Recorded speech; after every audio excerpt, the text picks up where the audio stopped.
ఆంధ్రప్రదేశ్కు రాజధాని యోగం ఉందా లేదా? మరో 10 ఏళ్లు ఆంధ్రాకు హైదరాబాద్ కావాల్సిందేనా? ఎన్నికల వేళ ఏపీలో ఈ చర్చ బలంగా జరుగుతోంది. అసలు ఎన్నికల ఎజెండానే రాజధాని అయిపోయిన నేపథ్యంలో హైకోర్టులో దాఖలైన ఓ పిటిషన్ ఇప్పుడు ఏపీ రాజధానిపై చర్చను కొత్త మలుపు తిప్పింది. Avira Women's Day special offer 50% off on IUI IVF valid till 8th March. హైదరాబాద్ను మరో 10 ఏళ్లు ఉమ్మడి రాజధానిగా ఉంచాలని కోరుతూ హైకోర్టులో పిల్ దాఖలైంది.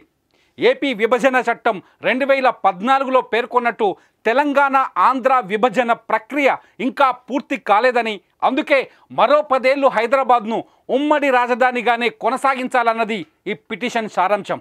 ఆంధ్రప్రదేశ్ పునర్విభజన చట్టం 2014 ప్రకారం వచ్చే జూన్ నాటికి హైదరాబాద్ ఉమ్మడి రాజధానిగా గడువు ముగుస్తుంది.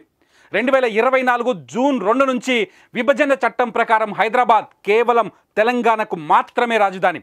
ఆంధ్రప్రదేశ్ రాజధానిగా ఇక హైదరాబాద్ను పరిగణలోకి తీసుకోరు. అయితే ఇదే విభజన చట్టంలోని 9వ షెడ్యూల్లో పేర్కొన్న విధంగా వివిధ కంపెనీలు కార్పొరేషన్ల విభజన ప్రక్రియ పూర్తి కాలేదని, 2 రాష్ట్రాల మధ్య ఆస్తులు అప్పులు కూడా తేలలేదంటూ ఎన్టీఆర్ జిల్లా ఇబ్రహీంపట్నానికి చెందిన ప్రజా సంక్షేమ సేవా సంఘం కార్యదర్శి పొద్దిలి అనిల్ కుమార్ హైకోర్టులో పిటిషన్ వేశారు. 2034 వరకు హైదరాబాద్పై మాకు హక్కులు కావాల్సిందే అని చెబుతున్నారు. 2014 నుంచి ఇప్పటి వరకు హైదరాబాదే 2 రాష్ట్రాలకు రాజధాని.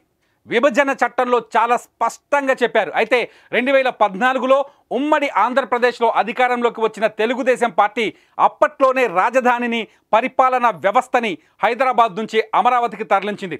అమరావతినే రాజధానిగా నిర్ణయించింది. తాత్కాలిక పరిపాలనా భవనాలను, శాసనసభను కూడా నిర్మించింది. కానీ 2019లో ప్రభుత్వం మారడంతో మళ్ళీ కథ మొదటికి వచ్చింది. వైఎస్ఆర్ కాంగ్రెస్ ప్రభుత్వం ఆంధ్రప్రదేశ్కు ఒకే రాజధాని అయితే మళ్ళీ విభజన ఉద్యమాలు వచ్చే అవకాశం ఉందని చెబుతూ అభివృద్ధి వికేంద్రీకరణ బిల్లును తీసుకొచ్చింది. అమరావతిని శాసన రాజధానిగా, విశాఖను పరిపాలనా రాజధానిగా, కర్నూలు న్యాయ రాజధానిగా ఏర్పాటు చేయాలన్నది ఈ బిల్లు సారాంశం. కానీ అనుకోని పరిణామాల నేపథ్యంలో ఈ బిల్లును మళ్ళీ వెనక్కి తీసుకుంది. ఇప్పుడు సింపుల్గా చెప్పాలి అంటే ఆంధ్రప్రదేశ్కు రాజధాని లేదని చెప్పాలి. ఇంకా రాజధానిపై సస్పెన్స్ కొనసాగుతుందనే చెప్పాలి. ఎన్నికల వేళ అధికార వైసీపీ నుంచి హైదరాబాద్ పేరు మరోసారి వినిపించింది.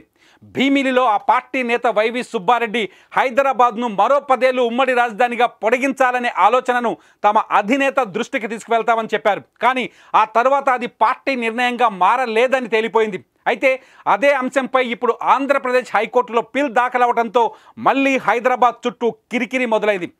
ఆంధ్రప్రదేశ్ రాజధానిపైన ఇప్పటి వరకు ప్రభుత్వాల నుంచి స్పష్టమైన నిర్ణయం లేకపోవటం, ఇటు రాష్ట్ర విభజన బిల్లులో అనేక అంశాలు కూడా పెండింగ్లో ఉండటంతో హైదరాబాద్ అంశం మళ్ళీ హైలైట్ అవుతోంది. బిల్లులో పిటిషనర్ కొన్ని విషయాలను చాలా స్పష్టంగా పేర్కొన్నారు.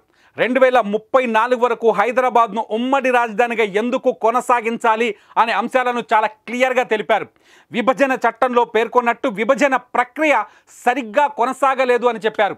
ఆస్తులు అప్పుల పంపకం పూర్తి కాలేదు అని చెప్పారు.